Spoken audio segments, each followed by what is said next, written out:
little fight on the landing ground.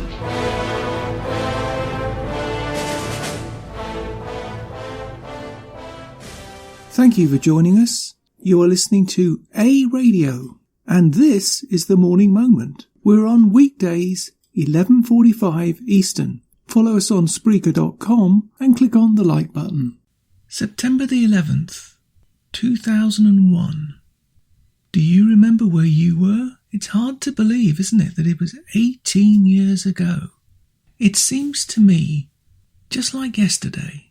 I was in the UK at the time, working at a large high-tech company, which was, it had happened, in the process of making us all redundant, but that's a story for another time. I had just come back from a short course on an introduction to a programming language. I came back to my office and sat at my desk. My computer was on. All of us were looking for jobs due to the reason I mentioned earlier. I had the internet on. We were fortunate back then because not everybody had high-speed internet. Most people just had dial-up. So we thought we'd take advantage. It was only natural. So we were all job hunting when not on courses. The company was very kind, actually, and was running a number of courses to help everybody. As I say, as I returned to my desk, opened up my computer and saw a picture on the BBC news site. The image was that iconic one that everybody knows now.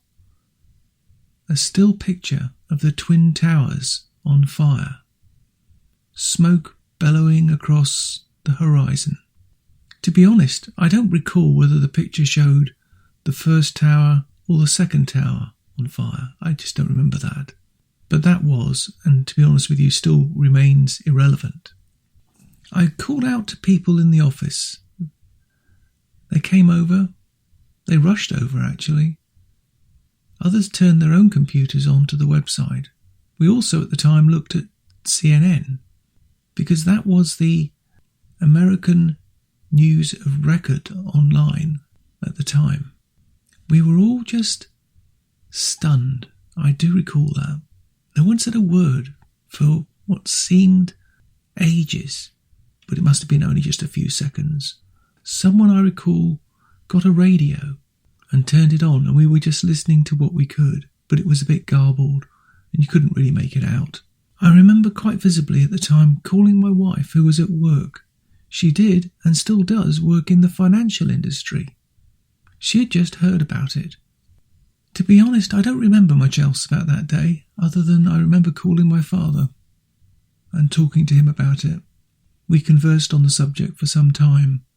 I remember he was quite shocked, because both he and I had been in New York on business only a few years before. It brought it all back to me and him. We remember the streets very, very well, and the hustle and bustle that was and still is New York. I do remember when I got home that night that Sky News was on. That's the sister news organisation of Fox, and they were actually covering this through Fox News. They were taking the live feed from New York from Fox.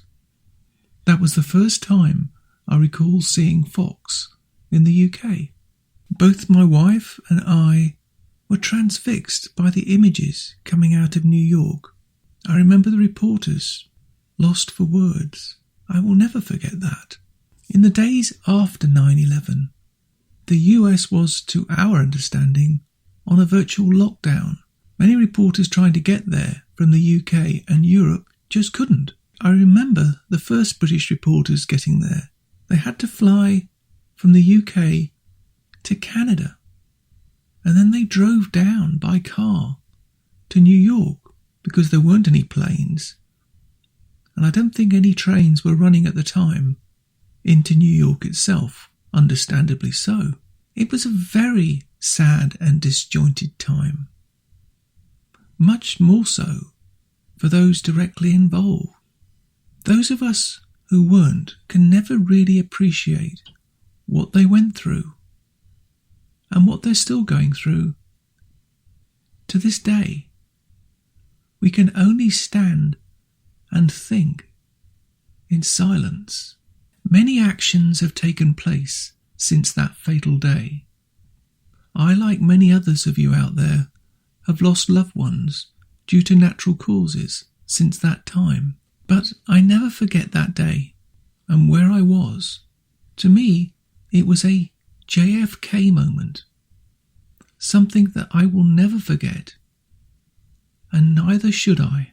You can find more at aradio.wordpress.com, where you can find links to us on Twitter, Facebook, Instagram, iTunes, iHeartRadio, Gab, and email. We are also on Spotify. Just go to the podcast section and type Canadian Politics with a twist, and you'll find us. We are continuing to reach out to you, so please pass on the links.